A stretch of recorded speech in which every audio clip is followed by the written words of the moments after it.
Hola mis geógrafos, ¿cómo están? Espero que cumpliendo la cuarentena como corresponde. Bueno, este curso estaba medio extraño. Tuvimos la clase 1 y 2, luego nos fuimos de vacaciones y ahora volvemos con la clase 3 y 4.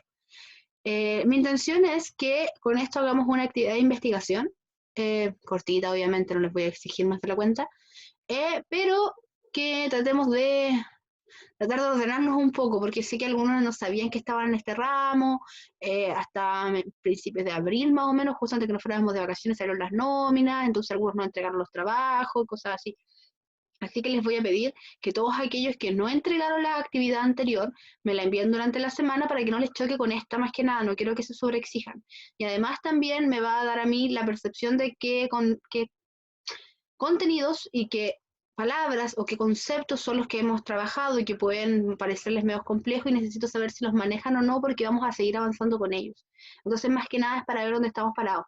Me interesa que hagan eso. Igual voy a dejar el link de la clase anterior por si no ha visto el video anterior y así puede entrar y profundizar un poco en estos temas. En el caso de la clase de hoy día corresponde a la clase 3 y 4, el espacio, convivencia y conflicto. En esta clase vamos a tratar de enfocarnos en lo que dice el título, que es un espacio donde se pueden producir diferentes utilizaciones del suelo y a la vez diferentes interacciones entre las personas. Es por eso que vamos a analizar la ciudad, que es quizás el espacio de convivencia más extremo. Vamos a ver, por ejemplo, la diferenciación entre los espacios públicos y privados, que si bien nosotros estamos acostumbrados a vivir entre ellos, a veces no nos damos cuenta cuáles son las características que tienen. Vamos a ver cómo la ciudad se va a regular para que estos espacios puedan convivir sin chocar unos con otros. Y vamos a ver que tampoco es tan fácil, así que efectivamente y eventualmente vamos a llegar a tener conflicto entre estos espacios. Y voy a terminar la clase explicándoles la actividad que les voy a plantear. Así que vamos a ver de a poquito porque igual es como harto, pero recuerden que son dos clases y pueden verlo perfectamente particionado. En primer aspecto, vamos a ver la diferenciación entre el espacio público y privado. Como yo les dije, usted convive en ambos todos los días. Bueno, ahora más en uno que en otro, pero generalmente nosotros convivimos constantemente en ambos espacios. El primero de ellos va a ser el espacio privado. El espacio privado se puede entender como aquellos lugares donde se desarrollan actividades que no son de acceso público, es decir, son las que están en el dominio de la intimidad propia de la persona y tal como dice, está dentro de su privacidad, que es lo más importante. De esta descripción un poco burda, vamos a darnos cuenta que el espacio privado va a corresponder a todo lo que es propio, a todo lo que es de uno, en un espacio reducido que te pertenece a ti. De hecho, en la definición que tenemos aquí, va a decir que estos lugares tienen un acceso restringido en todo momento y son de uso exclusivo de los propietarios. Los dueños son los únicos que pueden determinar quiénes pueden acceder a ellos y quiénes privarle el acceso a ellos. Y yo creo que aquí radica la principal característica de los espacios privados. Los espacios privados tienen un dueño. Los espacios privados pertenecen a alguien. Y esa persona puede decidir quién accede y quién no. Y ahí se marca la principal diferencia entre un espacio público y un espacio privado. Por ejemplo, cuando usted ve las noticias y llega Carabineros y le dice, no, usted no puede entrar, necesita una orden. ¿Por qué? Porque una casa es un espacio privado que no puede ser eh, allanado o entrado o que llegue alguien y entre sin su autorización. Todo espacio privado es propio y por tanto usted decide quién viene o quién no.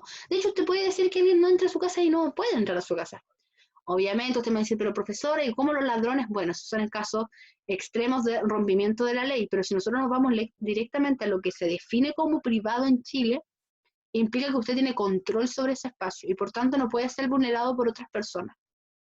También quiero dejar claro aquí que yo puse 3 ejemplos de casa y todas tienen igual valor. En el concepto de espacio privado da lo mismo económicamente hablando lo que sea. Si algo es propio y es privado. Usted puede tener una mediagua en un terreno de 1 metro por 1 metro o puede tener la tremenda mansión y ambos van a corresponder a espacios privados. ¿Ok? No tiene que ver con la validez o con el costo económico si algo es más o menos privado. No, no, no, no. Cualquier espacio que sea propio y que tenga un dueño es un espacio privado. Ahora, también una de las características de estos espacios privados es que están delimitados por barreras físicas, entiéndase una reja, un muro, no sé, una bandereta. ¿Qué hace esto? Impide que cualquier persona pueda entrar, pero también va a delimitar dónde está tu espacio de actuar, tu espacio de acción. Muchas veces estos lugares forman parte de importante de la percepción que tienen los habitantes de la ciudad y eso también es súper relevante. Porque, por ejemplo, si usted va a una comuna y ve que todas las casas tienen las tremendas rejas, que tienen panderetas con vidrios arriba, con estas puntas, lo primero que uno va a pensar es que en ese lugar hay más delincuencia o hay algún desconfío con el resto de los vecinos y por consiguiente se requiere que hayan espacios y barreras físicas que delimiten si las personas pueden entrar o no a estos espacios. Entonces igual afecta mucho en la percepción. Yo creo que tienen que tener ojo, por ejemplo, con, voy a usar el término de las rejas porque son como más comunes. Una casa que tiene una reja perimetral, todo lo que haya dentro de esa reja es propiedad de la persona y por consiguiente puede hacer lo que quiera. Si la persona quiere echar la casa abajo, cosa de ella, el territorio es de él. Si quiere, no sé, poner una piscina, puede. Si quiere poner una casa en un árbol, puede. Pero una vez que nos apartamos de la reja hacia afuera, eso ya no es de él y por consiguiente no puede hacer cualquier cosa. Así que esa barrera no solo va a delimitar hasta dónde llega tu espacio público, sino que también lo va a proteger para que nadie más entre. Esa es como la principal funcionalidad. Y lo otro que les decía también pasa, ¿no les pasa que hay espacios que son como periféricos, que son más alejados del centro, o que tienen un estatus socioeconómico un poco más alto donde no hay reja? Bueno, eso también nos habla de la percepción y la aceptación que hay con los vecinos. Así que ojo con ese dato, porque igual es como importante para entender los espacios privados, la existencia de ciertas barreras que van a como delimitar estos espacios. En contraposición, y aquí quiero que nos centremos, por favor, que presten mucha atención porque esto es donde nos vamos a trabajar ahora, que son los espacios públicos, que son, como dicen acá, espacios de la ciudad de propiedad y dominio de la administración pública. Eso quiere decir, por ejemplo, la municipalidad, lo cual responsabiliza al Estado con su cuidado y a la ciudadanía con el uso y su disfrute. Un espacio público va a ser cualquier tipo de espacio en el que usted pueda pasear indiscriminadamente. Partamos de ahí. Usted lo va a disfrutar como usted quiera, pero no es suyo, es de todos. Por tanto, el Estado se hace cargo de ellos. En este caso, yo consideré los tres que son como más importantes a mi criterio. Obviamente hay muchos más y vamos a discutirlo también. Tenemos las plazas públicas, que generalmente cada ciudad tiene una plaza que es un espacio de reunión común. En este caso, la que está aquí es la Plaza Vergara. Las playas, que son de uso público, y lo voy a dejar muy claro ahora, no hay playas privadas en Chile. Todas las playas son públicas. Y quizás el más importante de todo, la calle. La calle es un espacio público, donde usted tiene libre acceso en todo momento. Obviamente, por favor, estamos en cuarentena, por tanto, el tránsito restringido. Estamos en un estado de excepción constitucional. Entonces ahí ya podemos jugar con el que, oye, no es tan público, pero en un estado normal, común y corriente, usted tiene acceso libre a las calles. Los espacios públicos, y ojo con esta definición, desde el ámbito físico, estamos hablando de la calle, del espacio, espacio, se le puede considerar como un vacío urbano conformado por los volúmenes construidos en las zonas centrales de la ciudad. Van a ser espacios donde no va a haber, por ejemplo, casas. Porque en una plaza no hay una casa. Pero, y está generalmente ubicado en las zonas centrales de la ciudad, lo cual permite el acceso de todas las personas independiente de su localización geográfica. Suelen ser espacios con mayor protagonismo del verde. Esta idea de las áreas verdes que ahora ha tomado mucho empuje, tiene que ver con esto. La mayoría de los espacios públicos son áreas verdes, o al menos son espacios con ciertas características naturales, un espacio geográfico no intervenido, o si es intervenido es siempre en virtud de la naturaleza que está ahí. Por eso las plazas tienen abundantes árboles, por eso las playas se evita la construcción de, no sé, toldo y cosas así.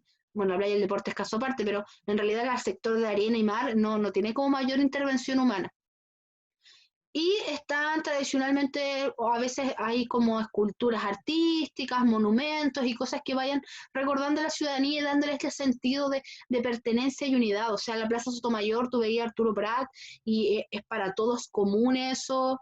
Me refiero a que no es común, no en el sentido de rutinario, sino que es para todos nosotros. La presencia de Arturo Prat es algo, históricamente hablando, es parte de nuestra identidad. Entonces también estos espacios que están acostumbrados a la fuerte circulación de personas generan estas ideas de identidad. Por eso la mayoría de las plazas hay una bandera, por eso vaya a ver que las campañas políticas suelen hacerse en plaza, porque son espacios de sociabilización y de hecho son lo más importante de los espacios públicos. Yo creo que la definición más importante de las características del espacio público es la siguiente: que el espacio público, en su esencia, en lo que es y su característica fundamental, es que conecta lugares y personas de todo tipo de procedencia, en todo momento. Por lo tanto, un espacio público es intrínsecamente democrático. No hay nada más democrático que una plaza. ¿Por qué? Porque en ese espacio es un espacio de primero de convivencia, donde todas las personas pueden convivir, y no solo un grupo. Podemos hablar que hay distintas características, gente de diferente edad, de diferente nacionalidad, diferente condición física, situación socioeconómica, religión, educación, sexo, orientación sexual, todo puede convivir en una plaza. No hay plazas privadas, ¿cachai? O si hay dentro de condominios van a responder a otra necesidad, pero no es un espacio público. En un espacio público cualquier persona puede estar y cualquier persona puede convivir. Y eso yo creo que es lo más importante. En estos espacios se llama lo que se conoce como diversidad, donde tú llegas y hay un abuelito alimentando pájaros y está la señora con sus hijos en los juegos y está la mamá que está tejiendo y está una persona vendiendo pastelitos y tú conversas con todos y es un espacio de convivencia. Por eso es tan importante la plaza y por eso también genera cierto recelo cómo se han ido perdiendo estos espacios, que es lo que vamos a ver adelante, los conflictos que va a generar. ¿Por qué? Porque muchos espacios van a empezar a modificarse en su función y espacios públicos van a ser pasados a segundo plano en posición a otros espacios que a lo mejor no tienen la misma característica democrática que tiene una plaza. Ahora, yo tengo la diferenciación entre el espacio público y el espacio privado. Y cuando nosotros nos vamos a la ciudad, que se supone que es el espacio de convivencia, nos va a ocurrir algo muy extraño, que es que se supone deberían interactuar de forma clara. Hay espacios que van a ser públicos y hay espacios que van a ser privados, obviamente. Pero ¿qué pasa, con ejemplo, con estos espacios? Con el mall, el portal, que es un paseo en realidad, el banco, a veces no sé, los supermercados. ¿Qué pasa con esos espacios? ¿Qué son? Porque yo podría argumentar que si yo puedo entrar al mall, y cualquiera puede entrar al mall, es un espacio público. Pero en realidad no es público porque yo no puedo hacer nada dentro del mall que no esté permitido por la persona que hizo el mall. De hecho, después de las 11 de la noche yo no puedo entrar al mall. Entonces no es público. ¿Es privado? Sí, porque pertenece a alguien. ¿No es cierto? Hay un dueño del mall. Pero este dueño me permite a cualquier persona entrar. Y dijimos que una de las características de un espacio privado era que se restringía el acceso. Entonces, ¿cómo vamos a definir estos lugares nuevos que aparecen? Bueno, yo les voy a plantear un nuevo concepto en geografía que se conoce como el espacio privado colectivo. Y sí, suena como redundante y algo extraño, pero viene a responder a una necesidad propia de las modificaciones de las ciudades. Algo que no sé si lo quieren en realidad, pero les puedo mandar un documento que es sobre la evolución del concepto de ciudad a través de la historia. Pero vamos a darnos cuenta que las ciudades evolucionan y van respondiendo a ciertas necesidades. Antiguamente habían ciudades que respondían, por ejemplo, a la ciudad minera. Y era eso, una ciudad minera, donde tenía las casas para los trabajadores, las pulperías donde compraban los trabajadores y las fábricas donde trabajaban los trabajadores de eso. Y era como eso. Pero ahora vamos dándonos cuenta que hay ciudades que se empiezan a diversificar y que necesitan de diferentes servicios y diferentes estructuras dentro de ella. Si bien sabemos que Viña es una ciudad jardín, también es una ciudad que tiene industria, también es una ciudad que presenta servicios, también es una ciudad que tiene viviendas. Entonces vamos a ver cómo necesitamos convivir con todo esto. Pues bien, la definición que les voy a dar yo es que los espacios privados colectivos vendrían a ser un espacio de propiedad privada, como les dije, que ofrece un libre acceso, y ojo con esas comillas, libre acceso, a las personas y a ciertas actividades del interior en la única forma como refugio al ocio que aísla del caos de la ciudad. Esto es muy triste, porque nos vamos a dar cuenta que estos espacios privados colectivos van a venir a sustituir lo que es la plaza. Van a venir a sustituir esto que son los espacios públicos. La gente ya no va a ir con su familia a la plaza, va a ir al mall. Y el mall como construcción no es un espacio de sociabilidad como la entendíamos con los espacios públicos. De hecho, ese es el gran cuestionamiento que se está haciendo ahora a estos espacios privados colectivos. Si nosotros vamos, por ejemplo, al meollo del asunto, y es lo que yo quiero que reflexionen un poco, esto nos dice que los centros comerciales son un reemplazo a los espacios públicos. O sea, ya no van a haber más plazas, eventualmente vamos a poder construir un mall donde la gente vaya a pasar el rato y eso. Es una posibilidad, no lo niego. De hecho, la mayoría de las ciudades... Una vez un profesor en la universidad me dijo que tú podías identificar qué tan grande es una ciudad si tiene un jumbo y si tiene un mall. Hasta que el pueblo tiene mall, que el pueblo es chiquitísimo. Entonces, nos vamos a dar cuenta de que efectivamente sí va a resolver, sí va a venir a modificar esta estructura de espacios públicos, pero a lo mejor no va a tener la misma finalidad. De hecho, la pregunta que se nos plantea aquí es un espacio público-privado en realidad. En realidad, al final es todo un espacio privado, ¿no? Bueno, vamos a analizar, por ejemplo, qué pasa con el mall. Lo primero que nosotros fijamos para saber si el mall es un espacio público como tal es cuál es la finalidad, qué es un mall. Y aquí es interesante ver que primeramente el mall, si nosotros lo consideramos, es un espacio de ocio, ¿no es cierto? Pero el verbo de este ocio es comprar, no es pasear, no es relajarse, porque un mall lo es relajado, no es familiar, no, es comprar. Y esa es la finalidad de estos espacios públicos o espacios privados colectivos. Tienen una finalidad, si bien son espacios que son abiertos al público, los que pueden acceder a cualquier hora dependiendo del horario del mall, y puede efectivamente pasear o caminar dentro de un mall sin dejar de cumplir el objetivo que tú estás buscando, pero al final del día igual sucumbes ante lo que el mall está tratando de venderte.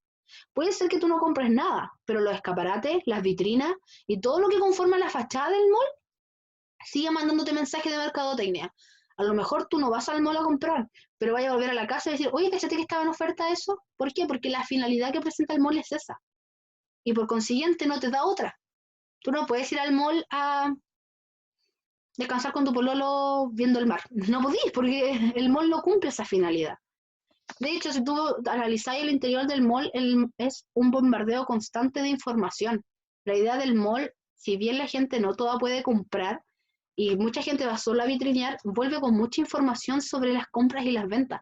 Entonces es la finalidad propia. Entonces, si nosotros comparamos con un espacio público cuya finalidad es la sociabilidad de las personas, claramente un espacio privado colectivo no es lo mismo que un espacio público y la sustitución no es como correcta. Por otro lado, tenemos la flexibilidad. Y por flexibilidad me refiero a las actividades que se pueden hacer, generalmente son esenciales a ciertos espacios. Tú puedes hacer algunas cosas en espacios abiertos y puedes realizar otras actividades en espacios que son cerrados, como en tu casa.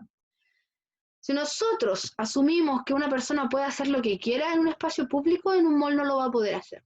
De hecho, lo que puede hacer un usuario va a estar de acuerdo a lo que el espacio le permita.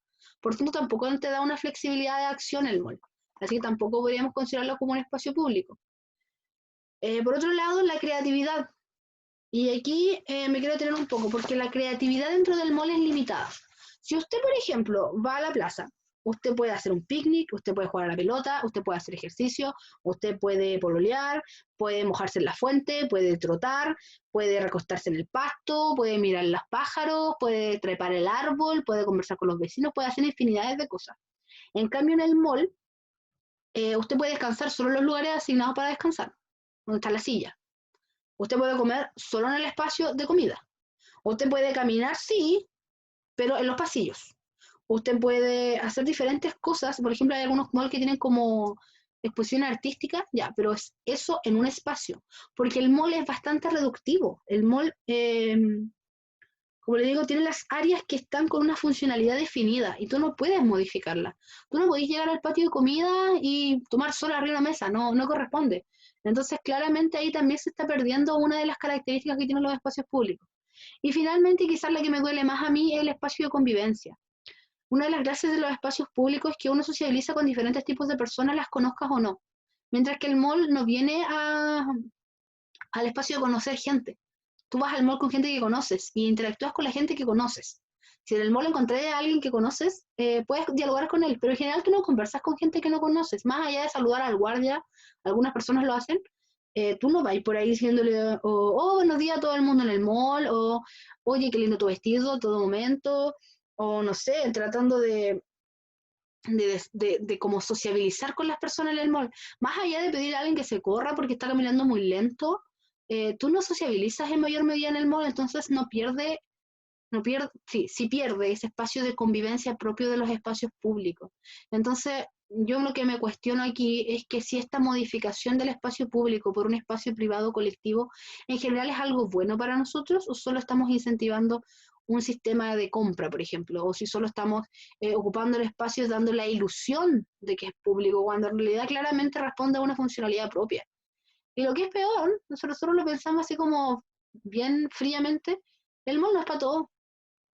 Hay moles para gente con plata, hay moles que son para otros tipos de personas. Eh, la gente que no tiene plata va a vitrinear al mall, pero a veces no, hay gente que no va porque no tiene que comprar, porque no tiene plata. Bueno, igual modifica esta idea de los créditos y las tarjetas, pero también responde a estos tratos socioeconómicos, entonces tampoco nos permite hablar de una libre convivencia o de un espacio de sociabilización de diversidad democrática, no. Entonces ahí nosotros vamos a ver que esto sí genera un problema y esto es un conflicto de espacios. Porque perfectamente en Viña, en 15 Norte, donde tienes el mall, el espacio urbano, el bulevar, todo eso, yo podría haber hecho una tremenda plaza, con espacio para niños, con espacio para skater, con espacio para abuelitos, con espacio para que jueguen ajedrez, con infinidades. Pero en realidad preferimos un sistema que genera el mismo, de hecho, el mismo producto en diferentes esquinas. ¿Y qué pasa? Va perdiendo algo la ciudad. Podría quedarme ahí mucho rato, pero necesito avanzando. Por consiguiente, ¿qué hace el sistema, qué hace el Estado, en este caso la municipalidad, para tratar de que estos espacios públicos, privados y privados colectivos funcionen? Bueno, crea el plan regulador. ¿Qué es un plan regulador? Debería ser la primera pregunta que nos hacemos. Bien, el plan regulador comunal, o el PRC, es una herramienta que tienen los municipios para definir cómo se va a desarrollar el territorio de una comuna.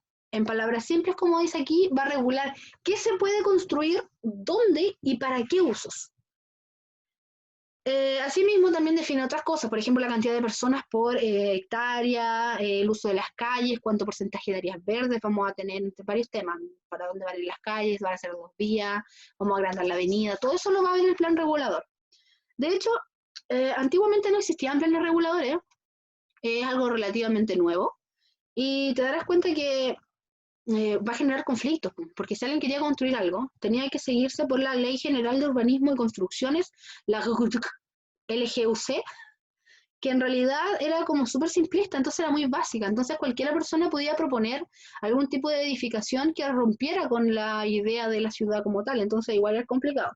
Actualmente los planes reguladores duran 10 años, aunque no todas las ciudades los tengan. En el caso de Viña, por ejemplo, el 2018 se estaba solicitando la modificación del plan regulador comunal. Y es interesante porque es una de las pocas instancias de participación ciudadana también dentro de la ciudad y que te permite a ti ser parte de la construcción de tu propio espacio geográfico. Y creo que a veces se pasa por alto eso. Ojo, a mí me llama mucho la atención el plan regulador. De hecho, yo podría estar un semestre completo hablando sobre él. Me gusta el tema. Pero también nos vamos a dar cuenta de que no se le da el peso correspondiente. Una ciudad, por ejemplo, como Concón, que tiene un plan regulador que protege la costa, va a tener edificios increíblemente altos que tapan la visión a sus vecinos. Entonces ahí nos podemos empezar a cuestionar, oye, ¿no se está haciendo cargo este plan regulador? ¿Por qué se aprobaron ciertos de construcción de edificaciones cuando no debería ser así? Oye, ¿qué pasa con las áreas verdes? Porque si nosotros lo pensamos a lo mejor con un plan regulador más o menos deficiente, yo podría decir, no, ¿sabéis qué? Ahí en Plaza Vergara construyamos un edificio, total necesitamos más casas. Y se dan cuenta que igual es rupturista y choca un poco con la fachada primero de la ciudad y lo otro con las interacciones que se dan dentro de la ciudad. La ciudad es un ente vivo, es un espacio de convivencia y es un espacio fluido y constante que necesita de buenas interacciones. Entonces, el plan regulador lo que va a venir a hacer aquí es tratar de hacer funcionar todo esto. Ahora, los permisos de edificación, ¿por qué lo considero importante? Porque el plan regulador está estrictamente relacionado con los permisos de edificación.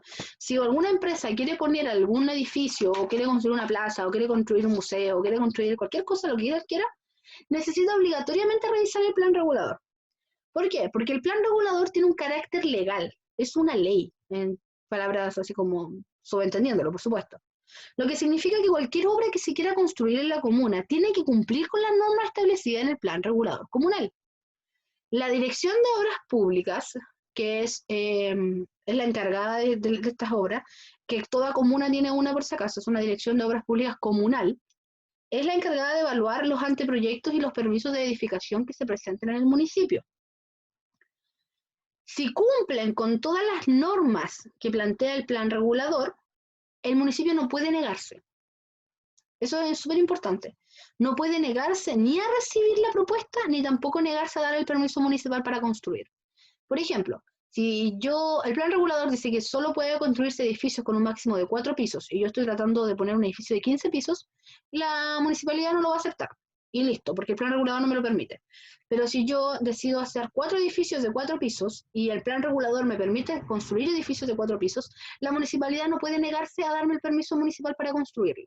Obviamente hay otras variables como el uso de suelo, o sea, quién me va a vender el territorio, dónde lo voy a hacer, eh, no sé, el costo, los trabajadores, etcétera, etcétera, etcétera. Pero la municipalidad me va a dar un permiso a mí que me va a permitir poder construir, si está en regla con lo que dice el plan regulador de la ciudad, de la comuna, perdón. Y finalmente, ¿quién decide al final cómo se escoge este plan regulador? Y aquí está algo que me gusta. La alcaldesa, y pongo alcaldesa porque estamos hablando de Viña, bueno, doña Virginia, tiene la facultad de proponer el plan regulador. De hecho, las modificaciones también las puede hacer ella. Pero ¿qué pasa? Es el Consejo Municipal quien puede aprobarlo. Si doña Virginia decide que quiere poner 5 colegios en el centro de la ciudad y el Consejo Municipal no se lo aprueba, no puede modificarlo el Consejo y decirle, no, ponga 3 nomás. No, el Consejo no puede introducir cambios en el plan regulador que le plantee la alcaldesa. No puede. Él aprueba o niega. No tiene más facultades. Eso hace el Consejo Municipal. Ahora, ¿qué es importante? También existe un Consejo de la Sociedad Civil y Comunal, que es la COSOC, que puede emitir ciertas opiniones con respecto a los cambios que se dan. De hecho, ellos pueden producir una carta que se le entregan a la alcaldesa solicitando algunos cambios para que ella cuando plantee el plan regulador y pueda ser aceptado por el Consejo Comunal. Y también tienes algunas observaciones de la ciudadanía. De hecho, el año 2018 Viña trató de cambiar su plan regulador y, ¿cómo se llama esto? Se le solicitó a las personas participar dentro de sus juntas de vecinos. La idea era que cada uno también postulara qué hacía falta en ciertos sectores. Obviamente se dividió todo el mapa de la región en diferentes espacios para tratar de ser un poco más ordenado. Y cada uno planteaba cuáles son las necesidades que planteaba su comuna en particular. Y en el caso de Viñas, de hecho se aprobaron algunas medidas, no sé si realmente se habrá renovado el plan regulador, no estoy segura, lo voy a buscar y se los doy con la próxima clase. Pero es interesante ver cómo sí se puede escuchar a los ciudadanos al respecto. Recordemos que usted también tiene opinión.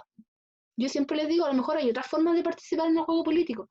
Y en este caso, usted también debería pararse y quiere decir, no sé, ¿sabéis que en mi comuna falta una biblioteca? Oye, ¿sabéis qué? A lo mejor deberíamos modificar el uso de suelo para que no hayan tantas industrias si estamos construyendo casas o cosas así. Yo creo que usted tiene que darse cuenta que usted puede hacer la diferencia en su barrio, en su ciudad, con un poco de participación y en este caso se les da los espacios para que pueda lograrlo. Ya, tenemos el espacio público y tenemos este plan regulador que nos trata de hacer entender cómo va a funcionar la ciudad. Yo les dije, la ciudad es un ente vivo y lo es. Hay algunos geógrafos que plantean que la ciudad funciona igual que un cuerpo humano, donde tiene ciertos espacios que van a ser diferentes órganos que nos van a dar la funcionalidad. Por ejemplo, no sé, todas las ciudades tienen un centro cívico, donde tienen la municipalidad, donde tienen los bancos, está el sector de comercio, están los supermercados, están las áreas verdes que vendrían siendo como los pulmones, las calles que pasan a ser las venas y el transporte público que es la que le da la fluidez, la gente que se mueve es lo que hace que las ciudades funcionen. Ahora, como todo cuerpo, se enferma. Las ciudades también se enferman. De hecho, cuando hay exceso de autos, por ejemplo, en vez de que la gente use micro, congestiona el tránsito. Y eso puede ser considerado uno de los conflictos principales, de hecho, de las ciudades. Vamos a ver que todos estos conflictos van a aparecer súper comúnmente. Como dice aquí, las plazas, los paseos, los parques, los jardines, calles, avenidas, que conforman el espacio público en la ciudad tradicional, constituyen el primer elemento de percepción del lugar. Y esto para mí es súper, súper relevante, porque nunca le ha pasado que usted va a algún lugar y como que le da mala espina, hoy está muy oscuro por acá, no me gusta. O, oye, cacha, las rejas están todas tapadas con lata. Te apuesto que aquí venden drogas. como ese tipo de pensamiento, pues bien, hay una percepción que te dan las ciudades y que responden netamente a estos conflictos que van a aparecer. De hecho, sin ir más lejos, cuando un espacio público está degradado, por ejemplo, o que provoca a ti un inmediato rechazo. No sé, nunca le he ido a partes de Valparaíso donde hay casas con vidrios quebrados, paredes medias derruidas, poca micro, y como que no quería estar ahí. Ya, bueno, eso es algo que pasa y tiene mucho sentido. ¿Por qué? Porque los espacios se van modificando y muchas veces van perdiendo su funcionalidad. A veces motivo, no sé, se mueve el centro cultural, era un espacio de habitaciones y la gente envejece y va dejando esos espacios, o diferentes cosas, recorridos de micro que ya no llegan, etcétera, etcétera. Si nosotros lo pensamos, si un espacio no está bien iluminado, si no hay actividad nocturna que lo anime, este lugar generalmente va a ser percibido como peligroso, y es muy probable que lo sea. Y está esta idea de la profecía autocumplida, en que si tú un espacio crees que es marginal o peligroso y dejas de ir a este lugar, obviamente va a juntar personas que quieran cometer ciertos delitos o ciertas cosas que respondan a un espacio más silencioso donde no vean las transacciones que se hacen. Finalmente cumpliendo esta idea de que el espacio es marginal. Pero en realidad, obvio, ojo, esto no es un prejuicio, estoy hablando de los ciclos que se dan en las ciudades. Hay algo muy extraño que se dan con estos juegos de las ciudades donde, por ejemplo, oye, no, la nueva, no, a ver, la nueva población que se armó, no, es súper como esa población, de hecho hay gente que trafica. Ah, ya, entonces no vayamos a vivir para allá. ¿Y qué pasa? En esos espacios dejan de, por ejemplo, habitar familias, pasan a vivir personas solteras, a veces personas eh, con estatus socioeconómico más bajo. ¿Por qué? Porque como tiene mala reputación el espacio, las casas son más baratas. Entonces claramente llega otro grupo social a habitarlo. Y a veces eso mismo va a generar que aparezcan estos espacios delictivos y al final un espacio que tú catalogaste como difícil o complicado, o en este caso marginal, termina convirtiéndose en eso porque los diálogos sociales que se empiezan a dar ahí obligan a que se construya de esa forma. Tengan ojo, esto no es un prejuicio, estoy hablando netamente de lo que ocurre. También hay que entender que si hay edificios que tienen funcionalidades que son inapropiadas, por ejemplo, no sé, estos talleres que son como muy ruidosos, industrias grandes, almacenes que generan un tráfico constante de camiones, ¿cachai? Que van arruinando tanto la calle como la percepción, van a ser espacios que socialmente van a ser irrelevantes. Por ejemplo, nadie va al sector industrial a conversar con sus amigos. Uno no va aquí a donde está el cementerio en Belloto, donde están todas las industrias, a pasear. ¿Por qué no? Porque no responde a ese espacio público. Si bien es una calle, por tanto es pública, en realidad ese espacio no cumple esa funcionalidad y la gente deja de ir. Entonces claramente empiezan a chocar y hay ciertos espacios que van a empezar a quedar aislados. La gente se va a centrar netamente en los espacios que son más transitados. Por eso el centro de la ciudad es un espacio tan copado, tan lleno, cuando la periferia pasa a ser o a quedar de lado. Y tiene que ver netamente con los conflictos de los espacios. Si nosotros tuviéramos una mejor distribución, a lo mejor espacios no quedarían botados. Y lo otro que también es cuando hay espacios que son monofuncionales. Eh, el barrio universitario, solo hay universidades. Por tanto, es un espacio de juventud, es un espacio que tiene lugares donde venden alcohol, por ejemplo, o donde hay bares, donde hay discotecas, también hay bibliotecas, también hay centros recreativos, pero tú no vayas a ver un colegio, por ejemplo, o no vayas a ver una guardería, a lo mejor sí, en caso de, sí se puede dar, pero no vayas a ver como hospitales, no vayas a ver un geriátrico, por ejemplo, algo para los abuelitos, no, porque no responde a esos espacios, y estos espacios que van a ser monofuncionales van a estar paulatinamente condenados a que solo haya un grupo social habitándolo ahí o circulando. Entonces también estás marginándolo de otras interacciones sociales y también es como complicado. ¿Qué quiero decir con todo esto? Porque suena como que no te gusta nada de la ciudad. En realidad sí, me gustan las ciudades, me gustan las interacciones que se dan en las ciudades. Soy una de las pocas personas que disfrutan andando en micro o que disfruta estando en la calle y viendo a la gente pasar. ¿Por qué? Porque creo que responde a una necesidad propia del ser humano que es la de interactuar. A veces nosotros estamos tan metidos en interactuar con el teléfono que se nos olvida que las personas también existen de frente. Y ahora esta pandemia nos ha demostrado que igual nos hace falta eso. ¿Por qué les digo todo esto? Porque esos espacios van a responder a ciertos conflictos y quiero que trabajemos con esos conflictos. Si nosotros analizamos lo que pasa en las ciudades, vamos a dar cuenta de que eventualmente van a ocurrir algunas de estas cosas. Inseguridad, criminalización, ocupación, invasión, contaminación, fachadismo. ¿Qué es todo esto? Estos son diferentes conflictos que se pueden dar. Hay muchos más, de hecho, infinidades más que se pueden dar en las ciudades, porque como les digo, las ciudades se van modificando constantemente y van respondiendo a ciertas necesidades. ¿Por qué planteo esto? Porque como les dije, hay espacios en la ciudad que simplemente van a empezar a ser eh, a sufrir por estos conflictos.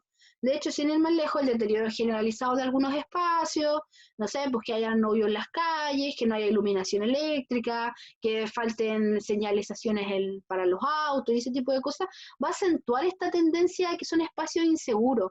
Y, por ejemplo, los espacios con poca luz pasan a ser criminalizados y mitificados como lugares peligrosos. Entonces, la gente deja de ir a esos espacios, pues, y ahí ya tenía un conflicto porque es un espacio que puede ser perfectamente utilizado para, no sé, poner, no sé, un café para que vayas a conversar, deja de tener esa funcionalidad porque genera una inseguridad debido al deterioro de la ciudad, igual que la criminalización, lo que les decía de las poblaciones que están estigmatizadas, genera que se genere una posibilidad de criminalización en esos espacios porque uno mismo lo cataloga de esa forma.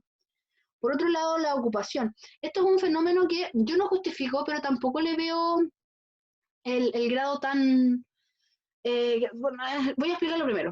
Por ocupación nos vamos a referir a la apropiación de los espacios públicos. Por ejemplo, con el comercio informal.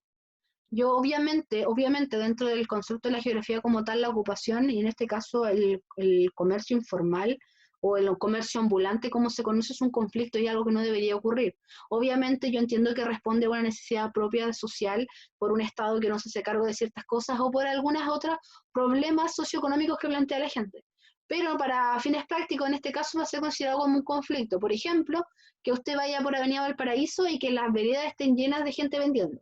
Eso es un problema, es un conflicto de intereses en un espacio público. Porque yo necesito una vereda, yo tengo que caminar por la vereda, no puedo caminar por la calle, y esto me ocupa mi espacio. Entonces ahí ya tenemos un conflicto que se da, a lo mejor no es tan grave como la idea de perder ciertos espacios por la criminalización, pero sí te genera un problema, porque uno va a evitar ciertas calles porque sabe que va a estar lleno de gente. Además recordemos que esta ocupación de los espacios por la informalidad, a veces trae otro tipo, no sé, el típico Pepito paga doble, el exceso de gente en la calle también es foco para generar criminales, perdón, no generar criminales, sino generar instancias donde puedan haber criminales, voy a dejar eso claro, no es que el exceso de gente no haga criminales, sino que favorece que ciertos criminales puedan actuar ahí. Ahora, ojo con eso, porque por un lado está la ocupación de los informales y por otro lado está, por ejemplo, cuando los bares ponen la silla en el espacio público. Cuando nosotros lo pensamos, como dice que desea comer adentro o afuera, esta que está afuera está ocupando la vereda y eso es un espacio público. Así que también hay una usurpación o una ocupación de los espacios públicos por alguien privado. Ojo con eso, no es solamente los vendedores ambulantes. Las invasiones. Sonaba súper extraño, pero yo empecé a buscar porque sonaba como colonización y cosas así. No, las invasiones tienen que ver tanto desde la toma como tal, la toma como tomar un territorio y ponerte una casa ahí, como también, por ejemplo, cuando la calle dejó de ser un espacio de caminata y de socialización y pasó a ser invadido por autos. La aparición de estos, eh, decir parqueadero, ¿puede ser esa palabra? Sí, parqueadero, ya. Los estacionamientos, esa es la palabra. Es una invasión y es un espacio que se utiliza. Por ejemplo, que la mitad de la calle esté ocupada por autos estacionados es una invasión del espacio. Que también es un conflicto porque a veces la gente se estaciona en la vereda y yo no puedo pasar y tengo que estar obligada a pasar por la calle. Eso también es un conflicto. La contaminación, que obviamente es una respuesta a lo anterior, el exceso de autos, el no uso del transporte público, la basura en exceso, ojo también, ¿por qué, por ejemplo, no estaba permitiéndose que se hiciera lo de los 1000 tambores? ¿Por qué? Porque genera una contaminación extrema en espacios públicos que por tanto son de todos y es la municipalidad la que tiene que cargarse de limpiar, entonces también ahí genera este conflicto. Y finalmente el fachadismo, que tiene que ver con estos espacios que empiezan a decaer y sucumbir y en vez de tratar de arreglarlos y modificarlos, cambiamos la fachada para hacerlo turístico, por ejemplo. No sé, tenemos unas casas que se están cayendo a pedazos, pero la pintamos de colores para que la gente vaya a verla. Si bien responde a una necesidad de como embellecer la ciudad, tiene otros problemas de por medio. ¿Por qué? Porque tiene que haber un dinamismo, tienen que modificarse las ciudades. Por ejemplo, si tenía una cantidad de estas casas antiguas que están cayendo, arréglala, modifica y hace un centro de formación técnica, por ejemplo. Puedes darle otro uso a los espacios. El problema está cuando simplemente limpias la fachada y en realidad está sucumbiendo igual, entonces al final seguís teniendo un espacio con casas derruidas, pero que se ven bonitas. No funciona bien para mí, yo creo que tampoco con las edificaciones. Y etcétera. Aquí podéis jugar con los conflictos, por ejemplo, no sé, cuando queman espacios para construir viviendas, puedes construir, no sé, indefinido. Hay muchísimos conflictos, la idea es que ustedes los busquen y por eso es la actividad. Yo tengo aquí varios espacios, Santiago, Rancagua, Punta Arenas, el Lago Ranco y la actividad. Vamos a ver que yo les mandé un documento donde aparecen diferentes noticias. Son 4 noticias y la idea es que ustedes las vean todas. Voy a ir, está lo de los scooters eléctricos, que generó un debate sobre los usos de los espacios de la convivencia vial. Aquí fíjense bien en quiénes son los que participan, porque hay una carta de una persona explicando por qué él no quiere que haya scooter eléctrico funcionando y por qué los scooters eléctricos efectivamente son algo bueno para la sociedad. Entonces, ahí hay unas posturas con respecto a cómo va a funcionar esta convivencia vial, porque ese scooter no puede estar en la calle, pero en la vereda ocupa más espacio y igual alcanza altas velocidades, peligroso, etcétera. Por otro lado, tenemos lo que ocurre en Rancagua, que debido a la congestión que ocurre en Machalí, se está planificando mover los horarios de entrada al colegio, porque generan tacos tan grandes que no permiten el libre circulamiento, no, es la libre circulación de las personas. Entonces, también esto genera un problema de convivencia en los espacios públicos, porque las calles son espacios públicos donde vamos a tener una cantidad de tacos impresionante porque todos trabajan a la misma hora, porque los colegios abren a tal hora. Entonces, obviamente va a generar que ciertas instituciones educativas y en general las autoridades traten de buscar una forma de convivencia con esto porque las horas peak son demasiado complejas. En el caso de Punta Arenas, vamos a ver que vamos a tener una nueva ley de convivencia vial por la aparición de las ciclovías. Ojo con esto, me llama mucho la atención. Hay espacios que empezaron a reutilizarse. Las ciclovías es una necesidad propia de nosotros, sobre todo considerando lo importante que ha sido el medio ambiente y el dejar un poco el uso del auto. Entonces, obviamente, esta nueva necesidad que aparece requiere una nueva regularización. Y en este caso, vamos a ver lo que es la convivencia vial al respecto. Y por otro lado, y finalmente, el Lago Ranco, lo que les decía hace un poco, lo de las playas privadas. Tenemos un caballero que no decidió que quería una playa privada, así que estaba levantando un muro para que la gente no tuviera acceso a su propia playa, lo cual claramente era una ilegalidad y por tanto se le pidió sacar. Estas 4 noticias que yo les di, le pasé la pincelada, obviamente las tienen escritas completas en el documento. Lo que yo quiero que hagan, que es la actividad 1, es que las lean, obviamente destaquen las ideas principales de los conflictos que estábamos viendo y respondan las siguientes preguntas. Necesito que respondan 4 preguntas por los 4 conflictos. ¿Cuál es el conflicto que expone? ¿Qué cambios genera el conflicto? ¿En qué manera una reglamentación o cambio en la forma de relacionarse afecta al espacio? Y finalmente, ¿qué es lo que se afecta? Por ejemplo, si yo modifico el espacio para que haya ciclovías y para que haya un paseo peatonal, ¿cómo cambió la estructura? ¿Qué pasó ahí? Entonces usted me analiza estas noticias viéndome cuál es el conflicto que está presente, por qué se genera este conflicto, cuál es la necesidad que hay de fondo, de qué manera hay que hacer una legalidad o una regularización para que esto funcione, y por qué tenemos que hacer esto, por qué no podemos vivir socialmente bien, necesitamos una regla que nos diga esto. Todas estas cosas que giran en torno al conflicto, yo quiero que usted lo analice. Y en cada uno de ellos me responda estas 4 preguntas. Son 4 preguntas por 4 noticias. Tienen una semana para hacer esto. Me lo entregan el próximo martes. ¿Martes? Sí, martes. Y esa es la actividad número 1. La actividad número 2 es un poco más larga, por eso la tengo apartecito. La actividad 2 quiero que la hagamos en parejas. Ustedes son 47, no vaya uno solo. Bueno, tampoco lo puedo llegar a hacerlo en pareja. Por favor, entiéndanme a mí. Yo tenía muchas ideas para esta asignatura. Yo quería sacarlos a terreno, yo quería que fuéramos al paraíso, que andáramos en trole, que subiéramos los ascensores, que fuéramos a la playa, que todo. Pero lamentablemente nos tocó. Por tanto, tuve que modificar un poco las actividades. Así que les voy a permitir que hagan este trabajo en parejas. No va a faltar el que quiera hacerlo a 3, me avisa. Y el que quiera hacerlo solo también me avisa, por favor. La idea es que usted identifique un conflicto en su espacio geográfico próximo. Puede ser su comuna, puede ser su ciudad, a lo mejor su población tiene algún problema, a lo mejor, no sé, su propia calle, cualquier conflicto. Y de ese conflicto empecemos a analizarlo como un trabajo investigativo. Por lo tanto, vamos a ir resolviendo preguntas. Por ejemplo, ¿quiénes son las personas o un grupo involucrado en este conflicto? Yo voy a dar un conflicto al azar, así como nada que ver. Necesitamos que la plaza tenga un contenedor porque la gente pasea a los perros para que hagan sus necesidades, dejando todo cochino, generando un descontento entre la población. Ahí tenemos un conflicto, no hay un espacio para que los animales hagan sus necesidades. ¿Quiénes son las personas o grupos involucrados en este conflicto? Ahí tú dices, por ejemplo, quiénes son los vecinos que se manifiestan, quiénes son, no sé, pues ahí en este caso los dueños de los perros, pueden ser. ¿Cuáles son las principales causas del conflicto? Bueno, aquí ¿qué puede ser? Puede ser que haya un desconocimiento de los espacios, puede ser que la municipalidad no se haya hecho cargo de dar un espacio particular para el problema, puede ser que las personas no son lo suficientemente limpias para limpiar lo que haga su perro, etc. ¿Es un conflicto puntual o es un conflicto que se puede observar en otro espacio? Oye, ¿esto ocurre solo en mi comuna? ¿Es mi población la que tiene este problema o en otros lados de Chile también se da? ¿Qué consecuencias ha provocado este conflicto en la convivencia de las personas? ¿Genera, por ejemplo, que los vecinos se pongan a pelear? ¿Genera que alguien quiera cerrar la plaza? ¿Genera eso? ¿Qué tipo de consecuencias puede tener? ¿Qué características del espacio geográfico podrían modificarse para aportar una solución al conflicto? Usted dé una solución. ¿Cuál es su idea? ¿Qué quiere hacer? Tiene infinidad de respuestas. Usa su imaginación a todo lo que da para poder buscar una solución para poder modificar. Recuerde, los espacios geográficos se pueden modificar fácilmente dependiendo de las necesidades de las personas. Así que si usted tiene alguna idea o plan para arreglar este conflicto, bienvenida sea. ¿Existen derechos o normas que estén transgrediendo este conflicto? Por ejemplo, ¿hay alguna ley que diga que cada uno tiene que hacerse responsable de los desechos del perro?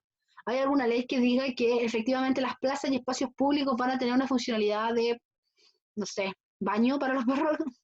Hay que investigar. ¿Existen instituciones que hayan involucrado en esto? A lo mejor hay un programa y usted no lo sabe. A lo mejor la Sociedad Protectora de Animales planteó esto como un conflicto y la municipalidad todavía no se hace cargo. Y finalmente, ¿qué podrían hacer los ciudadanos que no están involucrados directamente en el conflicto para apoyar esta resolución? A lo mejor usted no tiene perro, pero entendiendo que usted vive en sociedad y por consiguiente quiere lo mejor para toda la gente que lo rodea, ¿qué podría hacer usted? A lo mejor usted decide reciclar y generar unos basureros ecoamigables para poder solucionar el conflicto. La idea de este trabajo, sé que suena a muchas preguntas, pero en realidad es como esto es para guiarlos a ustedes en la forma y en la construcción del trabajo. Usted lo que tiene que hacer es entender que hay un problema en su ciudad, su comuna, en su población, y tratar de ir solucionando este conflicto mientras me lo va describiendo. Bueno, tenemos este problema, tiene estas características, a esta persona les afecta, no hemos visto soluciones de esta parte, hay soluciones de esta parte, según la ley puede hacer esto, etcétera, etcétera, etcétera. La idea es que usted investigue al respecto, a lo mejor puede buscar en las mismas noticias si hay algún conflicto al respecto en su ciudad. No hay ningún problema, pero la idea es que usted investigue esto. Quiero ver cuáles son sus capacidades de indagación. Y quiero que lo hagan pareja porque a lo mejor es mucho más simple buscar y porque así pueden ir chocando con la información uno con otro. Entendamos que el trabajo en pareja es obligatoriamente un trabajo colaborativo, lo cual implica que ambos se ayuden. Entonces también hay otras habilidades que me gustaría que desarrollaran. Para este trabajo yo les dije les voy a dar 2 semanas, o sea, no sé, está mi teléfono. Eh, Estamos a 25, por tanto, usted debería entregarme este trabajo. Comprenderás que mi teléfono es tan lento como mi computadora, así que es medio complicado. Toma 25, el día 8. Bueno, el día 9. Tienen hasta el día 9 para entregarme este trabajo de investigación. Cualquier duda, cualquier consulta, cualquier tontería que usted diga, a lo mejor no va la coma aquí, por favor envíeme un correo, yo le voy a contestar al tiro, no se preocupe, aquí no hay preguntas estúpidas. Así que ustedes jueguesela, organícense, imagino que van a tener mayor afinidad con sus compañeros de curso, pero si no es el caso, bienvenido sea, si quiere trabajar con alguien de otros cursos, tiene todos sus compañeros para escoger, tiene 2 semanas para trabajar, tiene mis contactos para que pueda preguntar cualquier cosa. La idea es que se junte con su compañero vía Zoom, vía, no sé, WhatsApp, creo que ahora te permite hacer reuniones, y traten de buscar un conflicto que se les pueda presentar y tratar de ir solucionando estos problemas en el trabajo de investigación. Usted vea cómo lo entrega. Si quiere entregármelo, o sea, me refiero, si quiere hacer un afiche, por ejemplo, estaría bien. Si usted quiere entregármelo como un documento de 400 páginas, también estaría bien. Si usted quiere poner imágenes al respecto, también estaría bien. Pero la idea es que yo el día 8 tenga por lo menos un documento en el formato que sea, con su nombre y el de su compañero, donde me analice un conflicto del espacio geográfico. Esa es como la gran idea. Y eso, espero que se haya entendido. Si no, usted sabe, mi correo es de uso público, cualquiera puede acceder. Así que usted mande nomás información o consulta o lo que quiera, yo le voy a contestar. Por favor, revisen la clase anterior para el que no lo haya visto. Entreguen los documentos que falta. Cuídense mucho, por favor, cuídense mucho. Estamos trabajando así como súper a full los profes, estamos como medio chatitos, pero se puede, estamos haciendo todo lo posible. Así que por favor, usted también contéstenos haciendo su pega, viendo los videos, haciendo las actividades, por favor. Estamos trabajando todos juntos, estamos remando por el mismo lado. Esto es una situación muy compleja, pero podemos hacerlo, yo sé que podemos hacerlo. Así que eso, chicos, nos vemos la próxima semana, yo creo, o en 2 semanas más, dependiendo cómo vayan trabajando. Y eso, yo quedo ahí atenta a cualquier cosa. Bye bye.